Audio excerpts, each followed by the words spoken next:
I still remember the exact sound my heart made when it cracked sharp, hollow, final, like something dropped from a height and never meant to be put back together. It happened on a humid summer evening by the ocean, 3 years after my husband died. And it was the moment I stopped being afraid. Quick reminder, most of you aren't subscribed. If you enjoy this, hit subscribe and like now, then let's get back to the story. My name is Claire Holloway. I'm 38 years old, a fourth-grade teacher, a widow, and the mother of a 9-year-old girl who deserved better than the family she was born into. At the time, I didn't know that night would change everything. I only knew I was tired in a way sleep never fixed. I'd just closed my laptop in our rented beach house in Nags Head, North Carolina, my throat raw after hours of online tutoring. The digital clock on the nightstand glowed 7:30 p.m., right on time. I'd planned every detail of the evening. It was the 3rd anniversary of my husband Evan's death, the fire that took him, the folded flag handed to me by his captain, the silence that followed. I'd brought the memory box with me, the wooden one with the brass latch, because I thought the ocean might help us breathe again. My daughter Lucy and I were supposed to walk the beach after dinner, light candles, talk about her dad, heal, maybe. I opened the bedroom door expecting the smell of butter and seafood. I'd spent $400 that morning at the fish market, lobster tails, king crab, corn, the works. My gift, what I saw instead, knocked the air out of me. Lucy was perched on a bar stool too tall for her, feet dangling, chewing mechanically on a half-frozen corn dog on a paper plate. Ice crystals still clung to the batter. She didn't look up when I entered. She just kept eating, slow and quiet, like she didn't want to be noticed. 20 feet away, through the glass doors, my sister Melissa, her husband Greg, and their 2 sons sat on the balcony, devouring the seafood I'd bought. Crab shells piled high, butter dripping down chins, laughter loud and careless. They hadn't called us. They hadn't saved her a plate. My body moved before my mind caught up. I stepped onto the balcony, the air thick with garlic and salt, and that's when I saw it, the thing that finally broke me. In the center of the table sat the massive stockpot I'd brought for boiling crab. Steam still curled from its sides, and underneath it, flattened and unfolded, was Evan's burial flag. The American flag that had covered his coffin. Butter and grease had leaked from the pot, soaking into the white stars, spreading in slow, ugly stains. The careful folds were crushed, ruined, my vision tunneled. The memory box sat nearby, forced open, the latch bent, plastic wrapping torn and tossed aside like trash. I don't remember deciding to scream. I just did. "What the hell are you doing?" My voice sounded feral, unrecognizable. Melissa didn't even flinch. She licked butter from her fingers and shrugged. "Relax, Claire. I needed something thick to protect the table. It's just fabric. It'll wash out." Greg leaned back in his chair, cracking a claw with his teeth. "He's dead. He doesn't know. Stop being dramatic." That's when I saw Evan's firefighter badge on the deck floor, half buried in sand. Something inside me went very still. For 3 years, I'd swallowed everything: grief, guilt, threats, manipulation because Melissa had leverage. I'd let her use my address so her kids could attend the school where I taught. I'd signed paperwork I shouldn't have, and when she reminded me I could lose my job, my license, my life if I crossed her, I believed I had no choice. But standing there, watching grease soak into the flag that represented my husband's sacrifice, I understood the truth. Fear only works until it doesn't. I picked up Evan's badge, wiped it clean, placed it back in the box, and closed the lid with steady hands. Then I walked inside, took the corn dog from Lucy's hands, and made her eggs and toast instead. We ate together in silence while laughter carried in from the balcony like it belonged to another world. That night, I didn't go to the beach. I didn't light candles. I stared at the stained flag and made a promise I should have made years ago. I didn't sleep that night, not even for a minute. Every time I closed my eyes, I saw the stockpot crushing the folds of Evan's flag, saw the grease spreading like something alive. When dawn finally pushed its way through the thin curtains of the rental, my body felt hollow, like I'd been awake for years instead of hours. I laid the flag out on the bathroom floor while the house was still quiet.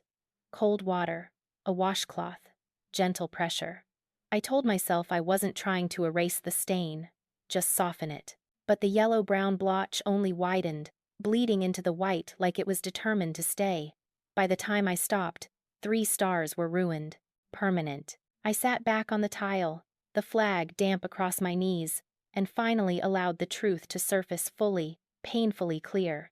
This wasn't a mistake. This wasn't thoughtlessness. This was who Melissa had always been. And worse, who I had allowed her to be. She hadn't broken into that memory box because she was careless. She broke into it because she didn't believe anything inside it mattered. Not Evan's service. Not my grief. Not my boundaries. And she was right about one thing: I had let her get away with it. I looked toward the bedroom where Lucy still slept, curled around her stuffed rabbit, peaceful and unaware of what she'd eaten for dinner while her cousins feasted. The image sliced through me deeper than the flag ever could. I had spent 3 years protecting everyone except the one person who depended on me most. That was the moment survival turned into resolve. For the rest of the trip, I played the role they expected. I didn't mention the flag again. I didn't confront anyone. When Melissa casually asked me to Venmo my share of the groceries, as if I hadn't paid for the entire seafood feast, I smiled and said sure. She didn't even follow up. She never did. She assumed I was still afraid. But while I stayed quiet, I started collecting proof. I photographed everything.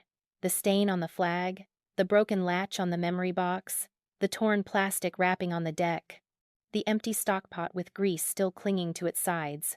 Then I walked into the kitchen and took a picture of the paper plate still sitting on the counter, the thawed, shriveled corn dog framed perfectly against the mountain of dirty lobster shells in the sink. That photo wasn't for anyone else. It was for me, so I wouldn't forget. Back home, I went through every message I'd ever received from Melissa. 3 years worth. I screenshot the ones about the school district, the reminders to keep quiet, the thinly veiled threats, the "we're in this together" messages that were anything but. By the time I finished, I had dozens of images and pages of evidence that told a very clear story. On the drive back, 3 days before school started, my phone buzzed. "Remember to keep your mouth shut. New year starts Monday. Don't let your emotions mess this up." I stared at the message, then typed back exactly what she expected. Of course. That afternoon, after Lucy disappeared into her room to organize her school supplies, I made a call that scared me more than anything I'd done since Evan died. "Teachers' Union," a woman answered. "My name is Claire," I said, my voice steady despite my hands shaking. "I need to speak to a union representative. I'm being blackmailed into committing residency fraud." There was a pause on the line. "Can you come in tomorrow morning?" I hung up, knowing there was no turning back.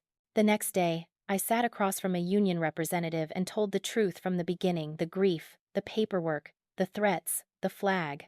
When I laid the photos on her desk, her jaw tightened. "You're not a criminal," she said quietly. "You're a whistleblower." Those words changed everything. By the time I left that office, a plan was in motion. One that protected my job, my license, and my daughter. One that stripped Melissa of the only power she'd ever had over me. By Friday morning, the immunity agreement was signed. By Monday morning, she would walk her children straight into consequences. She just didn't know it yet. The air felt sharp that Monday morning, like the world itself was holding its breath. I dropped Lucy off early, before the rush, before anything could spill over onto her. She walked into the building, clutching her backpack, turned once to wave at me, and disappeared down the hallway without knowing she was already safe. I stayed. I sat in my car in the teacher's lot, coffee untouched, hands steady on the steering wheel. At 7:28, I saw Melissa's SUV pull into the drop-off lane, confident as ever. She stepped out wearing sunglasses, posture straight, already rehearsing the performance she liked to put on in front of other parents. Her boys jumped out behind her, IDs ready, same routine they'd followed for years. Marcus swiped his card. Red light. Access denied. He tried again. Then his brother. Same result. Confusion rippled outward fast. Melissa strode forward, irritation already sharpening her voice, and that was when the school resource officer appeared, followed by the principal and 2 administrators. They didn't rush. They didn't hesitate. They walked like this moment had been planned down to the second. "Ma'am, you need to step back from the gate." Melissa laughed once, short and sharp. "There's a mistake." "There isn't," the principal said evenly. "Your children have been removed from our system due to verified residency fraud." The word fraud landed hard. Heads turned, parents stared, phones came out. Melissa's face drained of color as an envelope was handed to her, thick, official, final. I watched her rip it open, watched her shoulders stiffen as she read. 3 years. 15,000 per year. $45,000 owed. 30 days to pay, or face legal action. Her voice broke into a scream that echoed across the drop-off lane. I didn't flinch. The boys stood frozen, humiliated, confused, while the officer stepped closer and asked her to leave. She grabbed them by the arms and dragged them back to the SUV, tires squealing as she tore out of the lot. The gate closed behind them. By the time the bell rang, it was over. The rest of the day passed like any other. I taught. I smiled. I graded papers. No one said anything directly, but I felt it, the shift, the quiet understanding that something had happened and justice had been swift. That evening, I picked Lucy up and drove her straight to Aunt Lana's house. I needed her somewhere warm, somewhere safe, while I faced what was coming next. They arrived just after 7. My parents, Melissa, her husband. Anger, panic, and accusation poured into my living room the moment I opened the door. Threats followed, lawsuits, ruin. They shouted over each other, convinced I would fold the way I always had. I let them finish. Then I placed the stack of printed messages on the table. 30 pages, dates, times, threats, and beside it, I set the memory box. I opened it slowly and lifted out the flag. The grease stain was impossible to miss. "This," I said calmly, "is what you did." Silence fell hard. I told them about the immunity agreement, about the union, about the district attorney, about blackmail being a felony. I didn't raise my voice. I didn't need to. By the time I finished, Melissa was crying, not out of remorse, but because she understood completely that she had lost. "Get out," I said. They did. The house felt lighter after that, quieter, like something rotten had finally been cut away. A week later, Melissa called once. She said they were selling the car, borrowing money, paying the debt. I told her not to contact me again and blocked the number. 2 weeks after that, a letter arrived for Lucy acceptance into the gifted program. Earned, honest, hers. That night, we ate dinner with Aunt Lana. Real food, warm laughter, no fear at the table.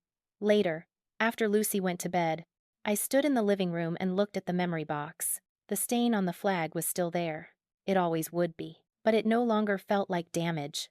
It felt like proof. Proof that I stopped being quiet. Proof that I chose my child. Proof that some lines, once crossed, don't get erased, they become the reason you finally stand up. I turned off the light and went to bed without fear for the first time in years.